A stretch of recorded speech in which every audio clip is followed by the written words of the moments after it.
ये भी कहा, मैं तुमसे ये कहता हूं, यहाँ कुछ ऐसे लोग विद्यमान हैं जो तब तक नहीं मरेंगे जब तक वे ईश्वर का राज्य सामर्थ्य के साथ आया हुआ न देख लें। ईसा का रूपांतरण। 6 दिन बाद ईसा ने पेतरुस, याकूब और योहन को अपने साथ ले लिया और वे उन्हें एक ऊंचे पहाड़ पर एकांत में ले चले। उनके सामने ही ईसा का रूपांतरण हो गया। उनके वस्त्र ऐसे चमकीले और उजले हो गए कि दुनिया का कोई भी धोबी उन्हें उतना उजला नहीं कर सकता। शिष्यों को एलियस और मूसा दिखाई दिए। वे ईसा के साथ बातचीत कर रहे थे। उस समय पेतरुस ने ईसा से कहा, गुरुवर, यहाँ होना हमारे लिए कितना अच्छा है। हम 3 तंबू खड़े कर दें, एक आपके लिए, एक मूसा और एक एलियस के लिए। उसकी समझ में नहीं आ रहा था कि वो क्या कहे, क्योंकि वे सब बहुत डर गए थे। तब एक बादल आकर उन पर छा गया और उस बादल में से ये वाणी सुनाई दी, ये मेरा प्रिय पुत्र है, इसकी सुनो। इसके तुरंत बाद जब शिष्यों ने अपने चारों ओर दृष्टि दौड़ाई तो उन्हें ईसा के सिवा और कोई नहीं दिखाई पड़ा। एलियस की समस्या।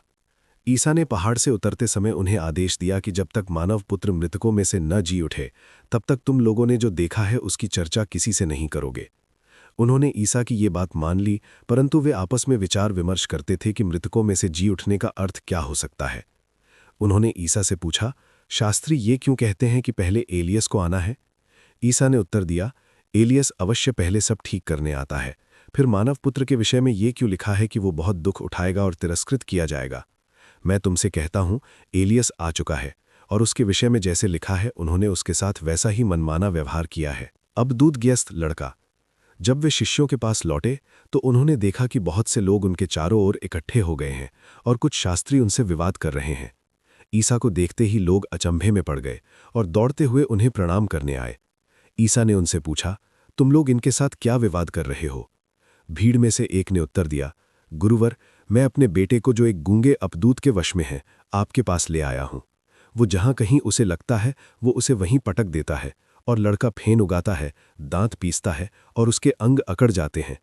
मैंने आपके शिष्यों से उसे निकालने को कहा परंतु वे ऐसा नहीं कर सके।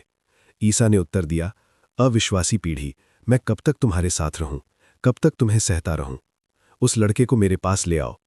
वे उसे ईसा के पास ले आए। ईसा को देखते ही अपदूत ने लड़के को मरोड़ दिया।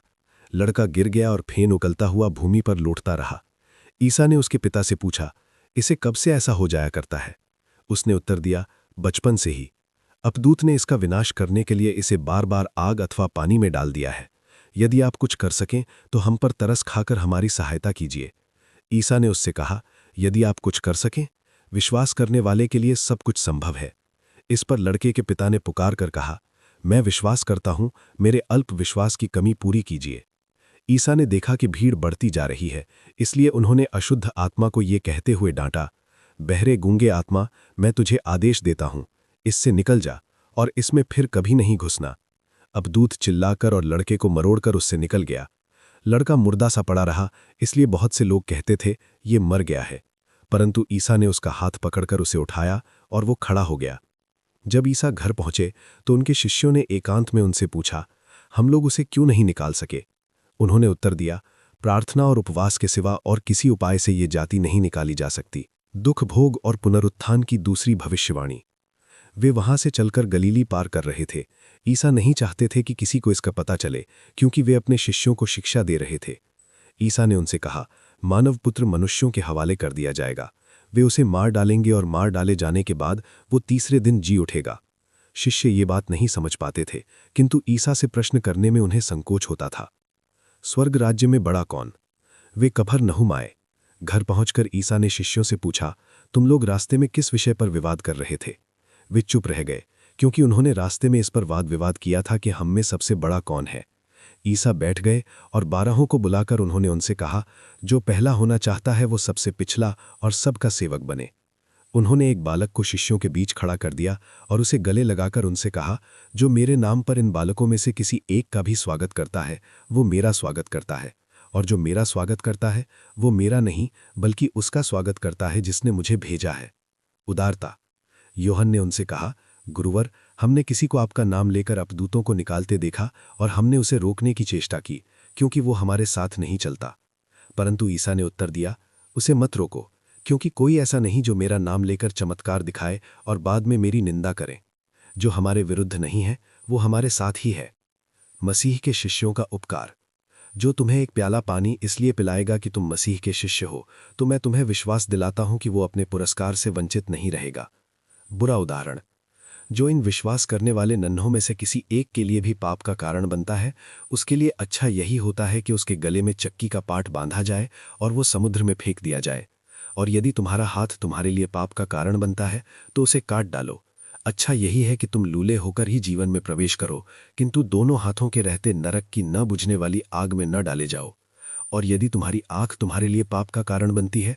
प्रिय मित्रों, दया सागर केवल चैनल नहीं, ये प्रार्थना और विश्वास का परिवार है।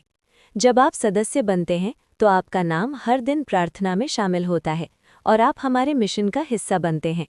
हमारे 3 स्तर हैं: प्रार्थना सहयोगी, विश्वास योद्धा और प्रार्थना परिवार। कोई भी स्तर चुने, आपकी सहभागिता हमारे प्रभु के इस मिशन को आगे बढ़ाने में मदद करती है। आज ही जॉइन बटन दबाइए और इस आध्यात्मिक परिवार का हिस्सा बनिए। आंख तुम्हारे लिए पाप का कारण बनती है, तो उसे निकाल दो। अच्छा यही है कि तुम काने होकर ही ईश्वर के राज्य में प्रवेश करो, किंतु दोनों आंखों के रहते नरक में, जहां उनमें पड़ा हुआ कीड़ा नहीं मरता और आग नहीं बुझती। क्योंकि हर व्यक्ति आग रूपी नमक द्वारा रक्षित किया जाएगा। नमक अच्छी चीज है, किंतु यदि वो फीका पड़ जाए तो तुम उसे किससे छौंकोगे? अपने में नमक बनाए रखो और आपस में मेल रखो।